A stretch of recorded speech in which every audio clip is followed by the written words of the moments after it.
Hello everyone, कैसे हैं आप सब। आई होप आप सब बहुत खुश हैं और मन लगाकर पढ़ाई कर रहे हैं। मैं पूनम प्रजापत रसायन विज्ञान की इस पाठशाला में आप सभी बच्चों का स्वागत करती हूं। बच्चों, अपन ने पीछे 3 क्लासेस जो की हैं उसमें आपने देखा होगा कि हमने क्या क्या पढ़ा है। आपने पढ़ा है, समझा है और मैंने समझाने की कोशिश की है। बिल्कुल बच्चों, तो हमने जो पढ़ा है उसका रिवीजन आप साथ साथ कर रहे हैं, क्योंकि मैं होमवर्क देके जा रही हूं आपको और आप करके भी ला रहे हैं। जो होमवर्क मैंने दिया था वो आपने किया होगा, ऐसा मैं सोचती हूँ। साथ ही मैंने आपको एक नई चीज समझाई थी कि आपको कोई भी टॉपिक जब पढ़ाया गया है तो लास्ट में उसकी समरी जरूर बनानी है, राइट। तो वो समरी आपने बनाना सीख ली है, क्योंकि मैंने आपको समरी बनाना सिखाया था, है ना। समरी के साथ साथ कल जो लास्ट क्लास अपन ने ली थी उसमें आपने जो टॉपिक पढ़ा था, द्रव्यमान संरक्षण का नियम, स्थिर अनुपात का नियम, उन नियमों के अपन ने क्वेश्चन आंसर किए थे। आपने उनका रिवीजन किया होगा बच्चों। देखो, समय गुजर रहा है, समय की रफ्तार जितनी तेज है आपकी भी स्पीड वैसी ही हो, तभी जाके हम जो सोचा है अपने ने भविष्य में करने के लिए वो कर पाएंगे, राइट बच्चों। तो जोश और उमंग के साथ अपन ने जो टॉपिक पढ़े हैं वैसे ही उत्साह से आप भी सारे टॉपिक्स पढ़ेंगे। तो बच्चों, अपन अब आज शुरू करेंगे अपना टॉपिक। उससे पहले हमने जो क्वेश्चन लास्ट क्लास में छोड़ा था उसका आंसर फटाफट सभी बच्चे मुझे कमेंट में बताएंगे कि आंसर क्या आया, ताकि मैं आपको वो आंसर निकाल के बता सकूं। मैंने कल कहा भी था कि आप लोग वो क्वेश्चन जो है प्रॉपर मेथड के साथ करेंगे, तभी आपको बात समझ में आएगी बेटा, राइट। आपने किया है तभी आपके कमेंट आ रहे हैं। फटाफट, वेरी गुड वेरी गुड, जल्दी जल्दी फटाफट बताइए कि क्या क्या आंसर आया है। क्वेश्चन जो था आपका, जो अपन ने शुरू किया था वो शुरू किया लास्ट में अपन ने जो छोड़ा था कि मैं ये टॉपिक का जो आंसर है पूरे मेथड के साथ आपको बताऊंगी, राइट। तो फटाफट देखो क्या था, उसका आंसर क्या आना है। अपने पास क्या था, द्रव्यमान संरक्षण के नियम को सत्य करेंगे। सोडियम क्लोराइड, बेटा सोडियम क्लोराइड क्या होता है, NaCl, ठीक है। कितनी मात्रा में, इसको अपन क्या मानेंगे, X। 34 ग्राम सिल्वर नाइट्रेट AgNO3, राइट। कितने ग्राम, 34.0 ग्राम, ठीक बच्चों। रिएक्शन में चलते हैं।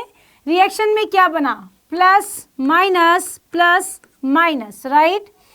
प्लस के साथ हमेशा माइनस जुड़ता है और माइनस के साथ हमेशा प्लस, तो क्या बन गया, NaNO3 प्लस AgCl, राइट बच्चों। आपने ही कुछ इस प्रकार ही किया है, फटाफट देखते जाएं।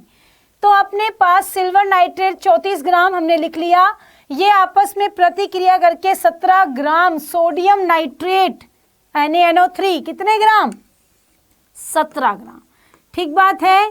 और AgCl कितना बेटा, 28.70 ग्राम। यहां तक किसी को कोई दिक्कत नहीं है। अगले ने क्या पूछ डाला, अगले ने कहा कि उत्पन्न कितना, सिल्वर क्लोराइड कितना उत्पन्न करेगा, है ना। 28.70 ग्राम यानी 70 ग्राम सिल्वर क्लोराइड उत्पन्न करेगा। कितना, सोडियम क्लोराइड, यानी X को आपको ज्ञात करना है। क्लियर। आपको क्या करना है, आपको कुछ नहीं, इन दोनों को जोड़ना है, सही है। इन दोनों को जोड़ो, 28 और 17, फटाफट जल्दी। आपके सामने ही जोड़ के दिखाऊं या फिर आप खुद ही कर लेंगे, जल्दी बताओ, देखें आ गई बात समझ में। 45.70, देखो मैंने जोड़ दिया आपके सामने, है ना। ये रहा कैलकुलेशन। मेरे साथ साथ आपको भी ऐसे ही आना चाहिए, प्रैक्टिस जरूरी है। यहां पर क्या है भाई, X प्लस क्या है, 34, ठीक है। इस X को ज्ञात करने के लिए क्या करोगे तुम, 45.70 -34, राइट। कितना आ गया? 34 हो गया। अपने पास क्या बचा? 11.70। बात समझ में आ गई होगी, बात क्लियर हो गई होगी बच्चों। ध्यान दो, 45.70 में से 34 पॉइंट क्या 00 माइनस कर दो, कितना आया? 0, 7.11। क्लियर? आंसर क्लियर है। देखो बच्चों, ये तो चलो फिर भी मैंने बता दिया है, साइड में कैलकुलेशन करके बता दी है, लेकिन आपको ये कैलकुलेशन खुद से ही करना है ताकि आपको ये बातें समझ में आ जाए, राइट। फटाफट कमेंट में लिखो कितना आंसर आया। क्या यही आंसर आया था आप सबका भी? जल्दी बताएं, जल्दी। Very good, very good, very good. जो लिख रहे हैं बच्चे सही आंसर है। Okay, done. सबका आंसर यही है तो बहुत ही अच्छी बात है। इसी उम्मीद के साथ मैंने दिया था कि आप घर पे बैठ के उसको करेंगे, तो अच्छा लग रहा है कि आपने किया है। वेरी गुड बच्चों। चलिए आगे अब अपना चलते हैं। अगला मैंने एक बात और कही थी, क्या? कि स्थिर अनुपात का जो नियम है उसके एग्जाम्पल भी करेंगे। तो उसका एक क्वेश्चन जो है एक बार करके देखते हैं, देखें आपको बात समझ में आती है या नहीं। तो आपके सामने स्क्रीन पर उसका एक उदाहरण दिया हुआ है। देखो, किसी दिए गए यौगिक में हमेशा भार के अनुसार तत्वों का समान आयतन रहता है। क्या कह रहा है? भार के अनुसार आयतन समान। ध्यान दें, ध्यान दें बच्चों, भार के अनुसार क्या रहेगा भाई? आयतन स्थिर, आयतन नहीं बदलता है। जैसे CO2 अपन ने देखा था, CO2 का आयतन 3:8 नहीं बदला, चाहे CO2 किसी भी माध्यम से करवाई जा रही हो। क्लियर? वहीं पर H2O 1:8, जैसा अपन ने देखा वैसा ही अनुपात है, चाहे पानी झील का हो, झरने का हो, नदी का हो, तालाब का हो या कुएं का हो, राइट। बात समझ में आ गई होगी। अब ये तो था अपना क्वेश्चन। तो ये नियम किस नियम के अनुसार सही है बच्चों? ये हमेशा आपको पता हो कि जब तत्व है, कोई भी तत्व है, उसका भार हमेशा समान आयतन में स्थिर ही रहेगा, तो वो क्या होगा? स्थिर अनुपात का नियम। बात समझ में? यानी कि इसका आंसर क्या आएगा बच्चों? इसका आंसर आएगा स्थिर अनुपात का नियम। बात समझ में आ गई होगी। क्लियर? स्थिर अनुपात का नियम, ये तो हो गया क्लियर। क्वेश्चन समझ में आया? ये क्वेश्चन ऐसा है जो कई बार पूछा गया है एग्जाम में, इसलिए मैंने ये क्वेश्चन आपको यहाँ पर कराया है। इनके एग्जाम्पल्स और अधिक आपको यदि करने हैं तो वो अलग से आपको इस चीज के लिए सर्च करो ताकि आपको वो बातें समझ में आ जाए। नहीं आ रहे हैं, नहीं एग्जाम्पल मिल रहे हैं तो कमेंट में लिख देना, मैं आपको अलग से इसके एग्जाम्पल करवा दूंगी। ओके, तो पहले अच्छे से नियमों को याद करोगे तभी वो आएंगे। क्लियर बच्चों? चलते हैं आगे, शुरू करते हैं अब अपना अगला प्रीवियस क्लास की समरी, जो रिवीजन है वो क्या है। अपने पास जो समरी है वो आप सबने बनाई होगी। समरी यानी कि लास्ट क्लास में बच्चों क्या पढ़ा था? जल्दी जल्दी बताओ, फटाफट फटाफट बच्चों, क्या पढ़ा था पहली क्लास में? अपन ने लास्ट क्लास में पढ़ा था द्रव्यमान, दो नियम पढ़े थे ना रासायनिक संयोजन के, द्रव्यमान संरक्षण का नियम, हाँ या ना? और क्या पढ़ा था? स्थिर अनुपात का नियम, स्थिर अनुपात का नियम, राइट। द्रव्यमान संरक्षण का नियम और स्थिर अनुपात का नियम क्या होता है? जिसमें द्रव्यमान संरक्षित रहता है, चाहे आप रिएक्शन से पहले देखें अभिकारक को और रिएक्शन के बाद उत्पाद को, हमेशा उनके जो भार हैं, उनका द्रव्यमान है, सदैव स्थिर रहता है, राइट। अपन ने H2O2 रिएक्शन की थी और 2H2O बना था और अपन ने देखा था कि इनका भार रिएक्शन से पहले और बाद में बराबर, राइट। बात समझ में आ गई। इसे ही अपन ने एग्जाम्पल देखा था स्थिर अनुपात का। तो वहां पर आप किसी भी तरीके से किसी जल को है या फिर CO2 गैस है, उसको किसी भी माध्यम कोई हो सकता है, लेकिन यौगिक में उपस्थित तत्वों का अनुपात कभी बदलता नहीं है। ये रही आपके दोनों नियम। बात समझ में आ गए? यहां पर लिख देना उदाहरण, ठीक है, दोनों के उदाहरण, बस इसमें और कुछ नहीं लिखना है। अगर आपको चाहिए तो इसमें ज्यादा कुछ भी थ्योरी मत लिखना। यहां द्रव्यमान संरक्षण में इतना लिख देना, द्रव्यमान क्या है? द्रव्यमान संरक्षित है, द्रव्यमान संरक्षित है। ओके बच्चों, वहीं पर स्थिर अनुपात में लिख देना, अनुपात सदैव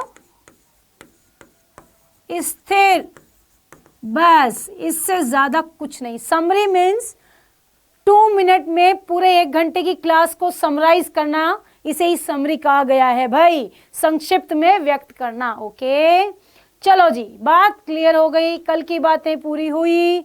अब चलते हैं आगे। ओके, नया दिन नया कारवा होगा, नया टॉपिक होगा। तो वो टॉपिक क्या है आपका आज का टॉपिक अपना 3rd नियम, जिसका नाम है गुणित अनुपात का नियम। बच्चों, अब गुणित अनुपात का नियम जो है वो क्या है, किसने दिया है, उसकी परिभाषा क्या है, प्रॉपर मेथड के साथ, उदाहरण के साथ अपन यहाँ पर शुरू करेंगे। तो चलिए शुरू करते हैं अपना। सबसे पहले अपन देखते हैं कि गुणित अनुपात के नियम की परिभाषा क्या होती है। राइट बच्चों, परिभाषाएं मैंने बहुत पीछे भी बताई है, आज भी बतानी। कहते हैं किसी भी टॉपिक को अपने सरल शब्दों में जितना अच्छे से व्यक्त किया जाता है वही परिभाषा बन जाती है। राइट, तो गुणित अनुपात के नियम की परिभाषा को कैसे समझेंगे, हम इसको किस तरह से व्यक्त कर सकते हैं, ध्यान से सब सुनना। कोई भी गणित अनुपात का नियम यह कहता है कि कोई भी एक तत्व, क्या, कोई भी एक तत्व जिसका द्रव्यमान निश्चित है, वो दूसरे तत्व के साथ जब जुड़ता है तो क्या करता है, नए यौगिकों का निर्माण करता है। कर दिया। निर्माण करने के बाद उनका जो अनुपात आता है वो सदैव एक सरल अनुपात होता है। राइट, बात समझ में आ गई होगी। तो यही परिभाषा आपकी स्क्रीन पर कुछ इस प्रकार है। यदि 2 तत्व एक से अधिक यौगिक बनाने के लिए संयोजित हो सकते हैं तो एक तत्व का द्रव्यमान दूसरे तत्व के एक निश्चित द्रव्यमान के साथ, किसके साथ, निश्चित द्रव्यमान के साथ संयोजित होता है तो छोटी पूर्ण संख्याओं के अनुपात में होता है। यानी सरल, छोटी पूर्ण संख्याएं सरल अनुपात में होता है। बात समझ में आ गई होगी। सरल अनुपात क्या है, किस तरह से हम बात कर रहे हैं, क्या कहना चाहते हैं, ये एक उदाहरण से समझेंगे। इससे पहले आपके सामने एक तस्वीर नजर आई है, आ गई ना? ये क्या सोच रहे हैं, ये कौन व्यक्ति है, ये सज्जन पुरुष कौन है, ये कौन है, इनका नाम क्या है? इनका नाम है जॉन डाल्टन। इन्होंने गुणित अनुपात का नियम दिया था। यानी गुणित अनुपात का नियम किसने दिया था? जॉन डाल्टन ने। क्लियर? अब अपन चलते हैं आगे, ज़्यादा समय को कंज्यूम ना करते हुए अपने टॉपिक पर आते हैं जो क्वेश्चन आपसे पूछा जाता है, ताकि अपन उसको, उदाहरण को जो एग्जाम में आएगा उसे अपन अच्छे से क्लियर कर सकें। राइट, तो अपन चलते हैं, परिभाषा समझ में आ गई, किसने दिया वो समझ में आ गया। अब एक उदाहरण स्क्रीन पर आपके सामने। बच्चों, यहां पर लिखा है यौगिक का नाम, यौगिक का अणुसूत्र, यौगिक का अणुभार, यौगिक में उपस्थित कार्बन ऑक्सीजन के द्रव्यमानों का अनुपात। ठीक है, ये तो एक आपके सामने एग्जाम्पल प्रस्तुत किया है। अपन इसको अपने तरीके से भी व्यक्त कर सकते हैं। जरा ध्यान से देखो। क्या बेटा, अपने को एक ऐसा चेकर बॉक्स बनाना है। ठीक है भाई, बना लिया, जिसमें आपको यहाँ रखना है कार्बन, यहाँ रखना है ऑक्सीजन। रख दिया। कार्बन ऑक्सीजन मिले तो CO भी बनता है और CO2 भी बनता है। यहाँ तक तो मेरे हिसाब से किसी भी बच्चे को कोई डाउट नहीं होना चाहिए। याद है ना, समझ में आया हुआ है ना कि कार्बन ऑक्सीजन से CO भी बनता है और CO2। ये तो छोटी क्लासों में पढ़कर आए हैं आप, और नहीं भी आए हैं तो मैंने पीछे भी बताया है। राइट, अब सुनो, कार्बन एक परमाणु है, ऑक्सीजन एक सिंगल परमाणु है। ठीक बात है। कार्बन का इस CO में द्रव्यमान कितना है बच्चों? फटाफट कमेंट में लिखो जल्दी। 12 सही है। और ऑक्सीजन का 16। ये बात आपको मैंने लास्ट क्लास में बताई थी, याद है ना, कि एक परमाणु ऑक्सीजन एक हो 16 और O2 हो तो 32। आगे चलते हैं। इसमें भी कार्बन एक है तो 12, ऑक्सीजन O2 है तो क्या लिखा? 32। अब क्या समझाना चाहती है मैडम? ये तो कर दिया, समझ में आ गया। फटाफट यस और नो लिखो, दिखे जल्दी जल्दी। अब हम क्या समझ रहे हैं? अब हम ये कह रहे हैं कोई निश्चित द्रव्यमान वाला तत्व जब भिन्न भिन्न द्रव्यमान वाले तत्व के साथ संयोग करता है, जुड़ता है, तो उस भिन्न भिन्न द्रव्यमान वाले तत्वों का अनुपात परस्पर एक सरल अनुपात होता है। कैसे? कार्बन का अनुपात कितना है? 1:1। तो ऑक्सीजन का 1:2। यस और नो? बात समझ आई या नहीं? फटाफट बोलो। तो ये एक सरल अनुपात ही तो हुआ। इसे ही हम कौन सा नियम कहते हैं? गुणित अनुपात का नियम कहते हैं। बताओ बच्चों, समझ आया कि नहीं आया टॉपिक? वापस देख लो एक बार। निश्चित द्रव्यमान वाला तत्व अनिश्चित या भिन्न भिन्न द्रव्यमानों वाले तत्वों के साथ जब जुड़ता है तो उस तत्व का अनुपात भी एक सरल अनुपात होता है। क्लियर? बात समझ में आ गई? फटाफट स्क्रीनशॉट ले लो ताकि आपको ये टॉपिक क्लियर हो जाए। ओके, चलते हैं आगे। एक और उदाहरण की बात करते हैं बच्चों, जो बहुत इंपॉर्टेंट भी है और एग्जाम में आता भी है। क्या है, कैसे आता है, ध्यान दें। देखो बच्चों, हम लोग लेते हैं नाइट्रोजन और ऑक्सीजन। ध्यान देना, ठीक है। नाइट्रोजन ऑक्सीजन लेकर के अपन ने यहां पर नाइट्रोजन लिख दिया, यहां ऑक्सीजन लिख दिया। इनसे बने हुए यौगिक कौन कौन से हैं? सबसे पहले लिखो NO, फिर N2O2, फिर N2O3, फिर N2O4, फिर N2O5। बात समझ में आ गई? देखो बच्चों, यहां पर आपने इस तरह से तो लिख दिया ना, सबने लिख लिया। ये बात समझ में भी आ रही है? ये सब क्या है मैडम? ये याद करने होंगे क्या? आपको याद करने की जरूरत कहाँ है? NO, फिर नाइट्रोजन, NO, ये लो सिंपल और इजी कर दिया। N2O, एक ही ऑक्सीजन है। फिर N2 तो सब में सेम है, स्थिर द्रव्यमान। एक ऑक्सीजन के साथ जुड़ा, 2 के साथ जुड़ा, 3 के साथ जुड़ा, 4 के साथ जुड़ा, 5 के साथ जुड़ा। यहां तक क्लियर हो गया? याद करने की जरूरत नहीं ना? बिल्कुल बिल्कुल बिल्कुल। यानी बात समझ में आ रही है मेरे बच्चों को, है ना बच्चों? बिल्कुल। कमेंट में जो लिख रहे हैं, वेरी गुड बेटा। इस तरह से ही पढ़ते चलो, बड़ा अच्छा लग रहा है। नाइट्रोजन सब में N2 है ना? सब में देखो ध्यान से, तो सबका क्या लिख दो? 28। हाँ या ना? क्योंकि केवल नाइट्रोजन का 14 होता है ना भाई, यहाँ 28। अब ऑक्सीजन, ऑक्सीजन क्या है? ऑक्सीजन में क्या आ रहा है? 16, 32, फिर 80। हाँ या ना? बात समझ में आ गई होगी। ये बात तो क्लियर है, हो गई। चलो भाई बच्चों, नाइट्रोजन का परस्पर अनुपात कैसा? 1:1:1:1:1:1। बोलो हाँ या ना? 28:28 तो 1:1 ही हुआ। तो ऑक्सीजन का क्या हुआ भाई अनुपात? 1:2:3:4:5। हाँ या ना? बात समझ आ रही है या नहीं आ रही है? जल्दी बताओ, देखिए फटाफट सही से लिख लो, अच्छे से समझ में आना चाहिए ताकि बात क्लियर हो जाए। हाँ या ना? जल्दी बोलो, फटाफट कमेंट में लिखते जाओ। 1:2:3:4:5। यस और नो?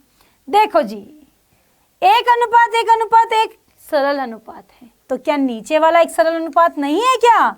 पूर्ण संख्या के रूप में ऑक्सीजन जो भिन्न भिन्न द्रव्यमान में उपस्थित था वो भी परस्पर एक सरल अनुपात के रूप में व्यक्त किया गया है। अतः यह नियम भी, ये एग्जाम्पल किस नियम को फॉलो करता है?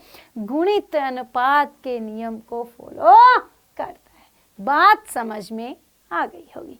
क्लियर हो गया ना बच्चों? जल्दी जल्दी कमेंट में लिखो यस और नो, और इसका भी स्क्रीनशॉट फटाफट ले लेंगे। देखिए फटाफट, जल्दी जल्दी जल्दी जल्दी, ये लीजिए स्क्रीनशॉट। Very good. अब चलते हैं आगे। हो गया? आइए जी, अगला नियम कौन सा नियम है जी? चौथा नियम, जिसका नाम है गै-लुसेक का नियम। बच्चों, ये गै-लुसेक का नियम क्या है? गै-लुसेक ने किस पर्पस से ये नियम दिया? ध्यान दो, सोचो क्या था। गै-लुसेक ने कहा कि तत्वों के बारे में हो गया, उनके द्रव्यमान को संरक्षित भी कर लिया, तो क्या तत्वों में गैसीय रूप नहीं होती? होती है ना। O2, N2, H2 गैस ही तो है। तो क्या उनका कोई अनुपात नहीं होता? क्या उनका आयतन, ताप, दाब में कोई रिलेशन नहीं है? तो उन्होंने एक नियम दिया। उन्होंने गैसों के लिए एक नियम दिया, इसीलिए उनका नाम अपने ही नाम पर रख दिया, गै-लुसेक का गैसों के आयतन संबंधी नियम। ओके, बात समझ में आ गई होगी। तो क्या कहा उन्होंने? कहा कि जब गैसें कोई आपस में प्रतिक्रिया या अभिक्रिया करती है तो ऐसा आयतन में करती है जिसका एक दूसरे से और उत्पादों के आयतन से पूर्णांक अनुपात हो। बेटा बार बार पूर्णांक शब्द आ रहा है, जरा ध्यान दे। पूर्णांक आयतन मतलब पूरा अंक, 2, 3, 4, राइट। ये पूर्णांक आयतन यानी कि भिन्नात्मक रूप में वैल्यू ना हो। अभी एग्जाम्पल से और अच्छे से समझ में आएगा, ठीक है। यदि वे गैसीय है, बस शर्त है कि प्रतिक्रिया करने वाली गैसें और उनके तापमान और दाब, जो दाब है वो सदैव क्या हो? स्थिर हो, राइट। जब स्थिर होगा दाब, ताप और दाब, तो हमेशा गैसों के आयतन सदैव क्या होंगे? स्थिर होंगे, पूर्णांक के रूप में होंगे, राइट। बात समझ में आ गई होगी। और ये सज्जन पुरुष जो यहाँ पर रखे गए हैं, इनको तो आप जानते हैं, कौन है ये? जोसेफ लुइस गै-लुसेक, जिन्होंने गै-लुसेक का गैसों के आयतन संबंधी नियम दिया था। ओके, तो ये बात समझ में आ गई। फटाफट इसका स्क्रीनशॉट ले लीजिए ताकि बात क्लियर हो जाए जल्दी। चलो जी, अब आगे चलते हैं, इसका एक एग्जाम्पल करते हैं। बोर्ड पर, स्क्रीन पर आपको क्या दिखाई दे रहा है? एक आयतन अणु H2, एक आयतन अणु Cl2 के साथ उदाहरण द्वारा दो आयतन अखंडित बिना टूटे गैस HCl निकालता है। सही तो है, H2Cl2 दे रहा, क्या करता है, 2HCl बनाता है। बना दिया। ये 2HCl जब बना रहा है तो वहां पर आपका आयतन कितना आयतन भाई, 1 लीटर और यहाँ कितना हो गया, 2 लीटर। तो इनका अनुपात पूर्णांक ही तो हुआ, 1:1:2। हाँ या ना, भिन्नात्मक थोड़ी है, बिल्कुल भी नहीं, नहीं है ना, ये भिन्नात्मक नहीं है। इसका मतलब ये एक सरल पूर्णांक के रूप में व्यक्त किया जा रहा है। फिर भी मैं एक बात बोलना चाहूंगी, इस बात को जब आप पढ़ ही रहे हैं इस नियम को, तो आप दिमाग में इस बात को बिल्कुल क्लियर कर लें कि जब अभिकारक भी गैस, उत्पाद भी गैस, तो उनका अनुपात यदि सरल अनुपात आ रहा है, पूर्णांक आ रहा है, इसका मतलब यह नियम गेलुसेक का नियम है और ये उसी नियम पर आधारित है। जो मैंने अभी बोला है उस बात को आप लिख लें ताकि आपको ये बात बिल्कुल क्लियर समझ में आ जाए। ओके, क्लियर हो गई बात। चलो जी, नीचे भी लिखा है N2 3H2 2NH3। Clear, N2 plus 3H2 is equal to 2NH3। Done. एक आयतन, 3 आयतन, 2। देखो जी बच्चों, क्या इनका अनुपात भी परस्पर एक पूर्णांक है? यस और नो? फटाफट जल्दी लिखो, जल्दी कमेंट में फटाफट लिखते जाओ। वेरी गुड बच्चों, सही है बिल्कुल। तो बात समझ में आ गई होगी। यह है आपका गेलुसेक का आयतन संबंधी नियम जी। दोनों नियम क्लियर हो गए। पहला क्या था? पहला था गुणित अनुपात का, किसने दिया? John Dalton. दूसरा कौन सा अनुपात है? गेलुसेक का, इसे किसने दिया? Joseph Louis Gay Lussac. राइट। अब चलते हैं आगे। अगला नियम आता है अपना कौन सा? फिफ्थ नियम, जो क्या है? आवोगाद्रो नियम, जिसे आवोगाद्रो नामक वैज्ञानिक, ये बहुत इंपॉर्टेंट है। इसका एग्जाम में क्वेश्चन आता ही है, कंफर्म है।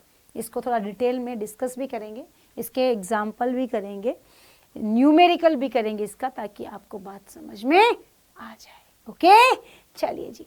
आवोगाद्रो ने क्या कहा? इसने बहुत इजी शब्दों में बहुत कुछ कह दिया।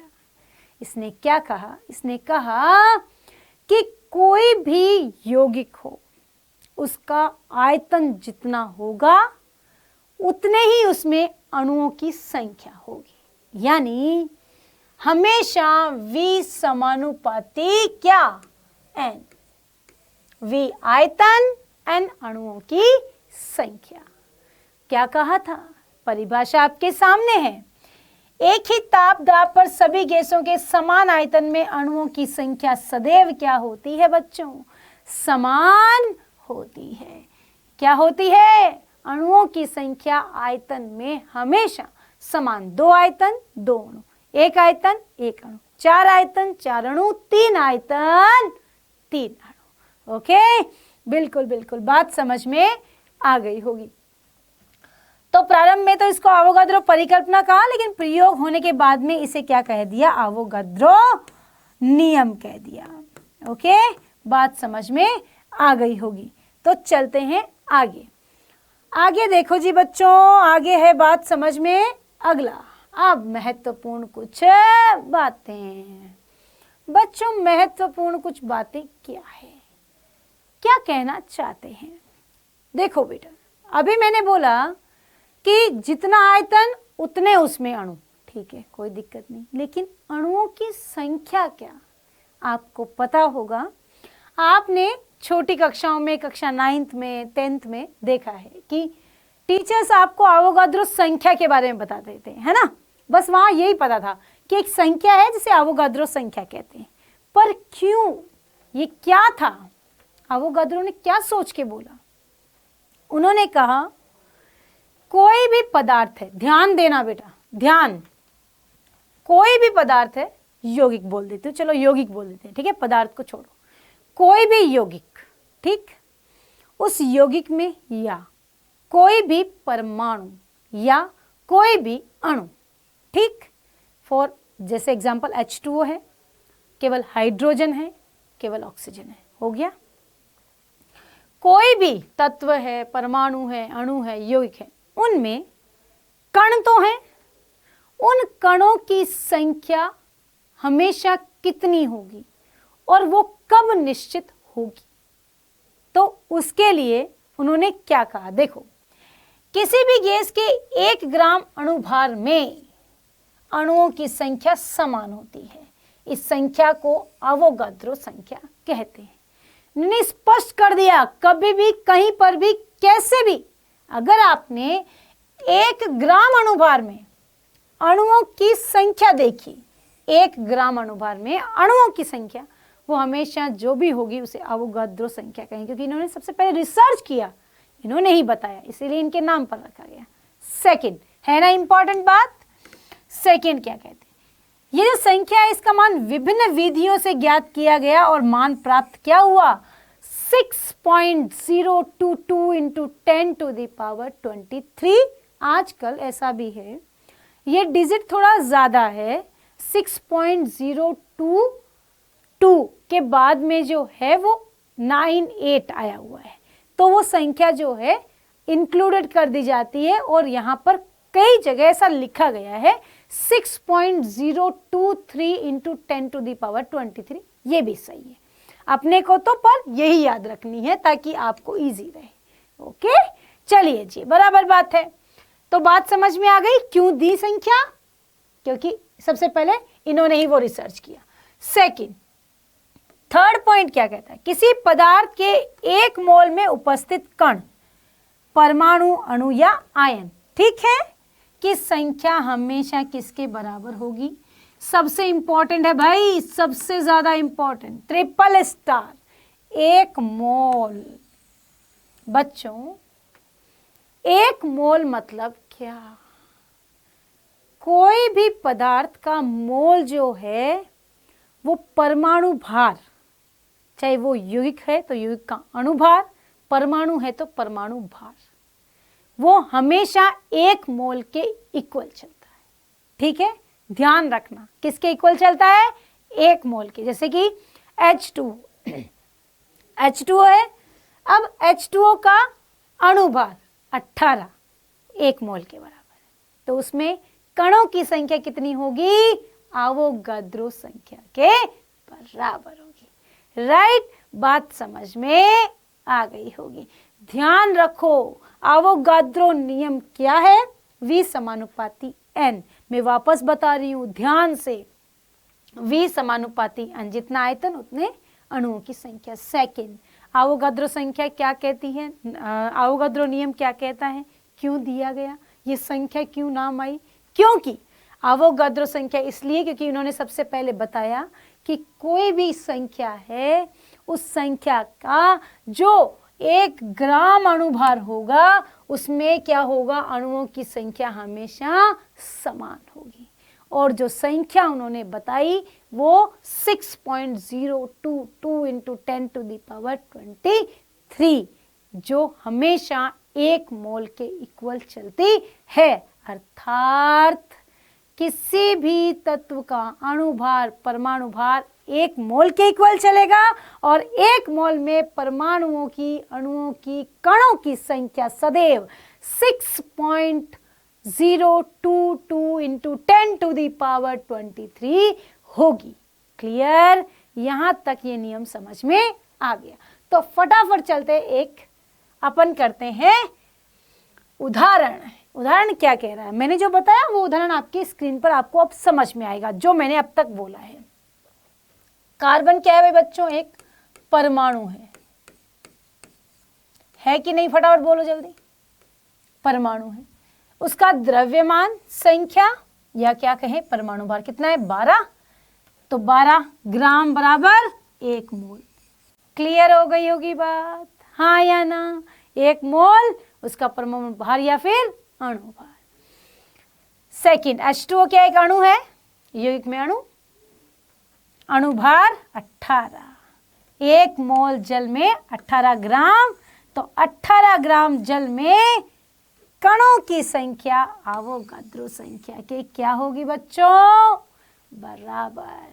हाँ या ना? जल्दी बताओ, जल्दी, फटाफट फटाफट। बात समझ में आई या नहीं आई ना? ये सबसे इंपॉर्टेंट बात है, इसलिए इसको स्क्रीनशॉट ले लो फटाफट। पीछे जो मैंने बताया उसका भी स्क्रीनशॉट ले लेना, जल्दी जल्दी जल्दी जल्दी। क्लियर? चलो जी, अब चलते हैं एक एग्जाम्पल क्वेश्चन आ जाता है। 34 ग्राम NH3 में मौजूद परमाणुओं की कुल संख्या, यानी कणों की कुल संख्या बताओ, है ना? अब कणों की कुल संख्या कैसे ज्ञात करेंगे? जल्दी जल्दी करके बताओ फटाफट। अभी जो देखा था वैसे ही फटाफट फटाफट, जल्दी जल्दी कमेंट करो भाई। बच्चे कह रहे हैं आप करके दिखा दो मैडम। अच्छा जी, बिल्कुल, अभी करते हैं 2 मिनट। थोड़ा तो आप भी कोशिश करो, थोड़ा दिमाग पर जोर डालो। पकी पकाई खिचड़ी हमेशा ठीक नहीं बच्चों, कुछ मेहनत करो। कहते हैं कि अगर मेहनत करोगे तभी उसकी जो रिजल्ट आते हैं उसका अनुभव अच्छा लगता है, ऐसे नहीं। अगर पका पकाया सब मिला तो आप सक्सेस भी हो जाते हैं, तो वो सक्सेस का मज़ा नहीं जो मेहनत करके आता है। राइट? तो मेहनत करो तभी जो सफलता मिलती है उसका मज़ा आता है। ओके, तो देखो जल्दी फटाफट, आइए भाई शुरू करते हैं। बच्चों, अपने पास 34 ग्राम है, लेकिन पहले अपन शुरुआत कहाँ से करेंगे? देखो जी, NH3 में मौजूद परमाणु की संख्या चाहिए, तो अपने पास NH3 है ना? तो 1 मोल जो NH3 है उसमें कितने ग्राम है? NH3 का अणुभार निकालो। कितना निकालोगे? NH3 का अणुभार निकालना आता है? N+3H, नाइट्रोजन है कितना? 14 + 3 कितना हुआ? 17 ग्राम। लीजिए 17 ग्राम आ गया। 1 मोल NH3 में कितना है? अणुभार कितना है इसका? 17 ग्राम। कणों की संख्या 17 हो गई, 17 ग्राम आ गए। अब अपने को क्या करना है? 17 तो आ गया।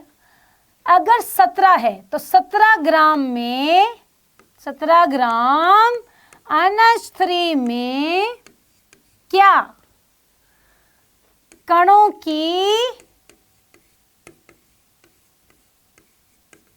संख्या कितनी भाई? 17 ग्राम में कितनी होगी कणों की संख्या? अवोगाद्रो संख्या के बराबर, जो पीछे मैंने बताया 6.022 इंटू 10⁻23। राइट? तो भाई 1 ग्राम में कितनी होगी बच्चों? 6.022 इंटू 10⁻23/70 ग्राम। तो 34 ग्राम में बच्चों जल्दी बताओ, 6.022 इंटू 10⁻23 बटा क्या? 17 गुणा 34। बात समझ में आ गई होगी, हाँ या ना? जल्दी जल्दी जल्दी फटाफट कैलकुलेशन कर दो, कितना आ रहा है आंसर? जल्दी बताओ, जल्दी फटाफट फटाफट। वेरी गुड बच्चे, बिल्कुल सही आंसर कर रहे हैं। आंसर आया है 12.04। यस और नो काट दो ना भाई, ये आ गया, हाँ या ना? क्लियर? चलो जी चलो, ये तो क्या है भाई? 34 ग्राम में है, हाँ या ना? अब जो 34 ग्राम है उसमें NH3 जो लिखा गया है उसमें परमाणु कितने हैं? कितने परमाणु हैं? कितने हैं? 4। कितने हैं बच्चों? 4 है, हाँ या ना? बोलो जल्दी जल्दी। अपने पास एक NH3 जो है उसमें कितने परमाणु हैं? 1 मोल NH3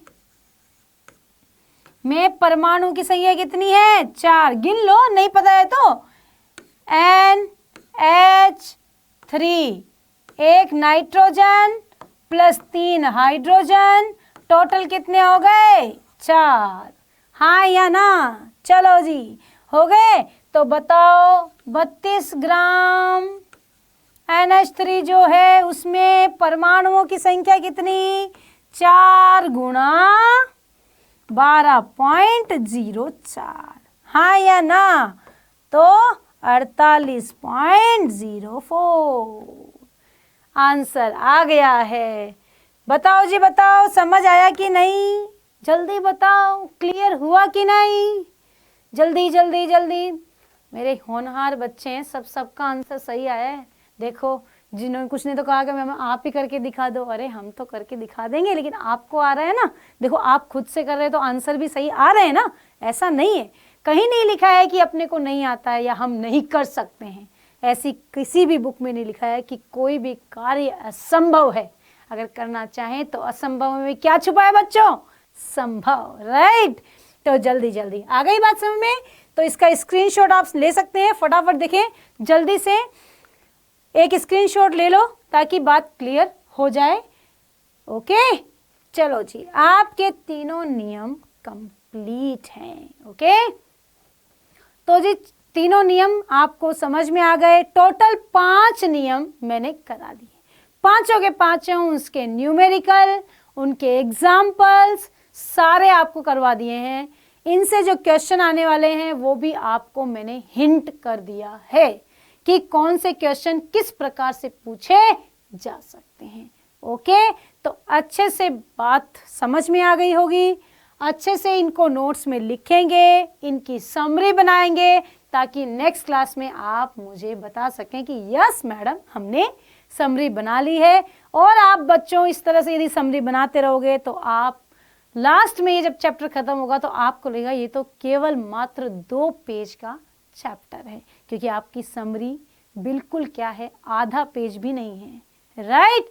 तो बच्चों इसी प्रकार जो इतने आपने पढ़ा है अच्छे से उसके नोट्स बनाइए, अच्छे से पढ़ते रहिए और ध्यान लगाकर जो टॉपिक्स आपको एग्जाम के लिए मैंने इंपॉर्टेंट बताए उनको भी आप साथ में करते रहिए। तो बच्चों जब तक नेक्स्ट क्लास में मैं आती हूँ ये क्वेश्चंस हैं वो सारे हो जाने चाहिए और अपन नेक्स्ट क्लास में अपना नया टॉपिक डिस्कस करेंगे। उससे पहले आप आराम से पढ़ो, खुश रहो, मस्त रहो।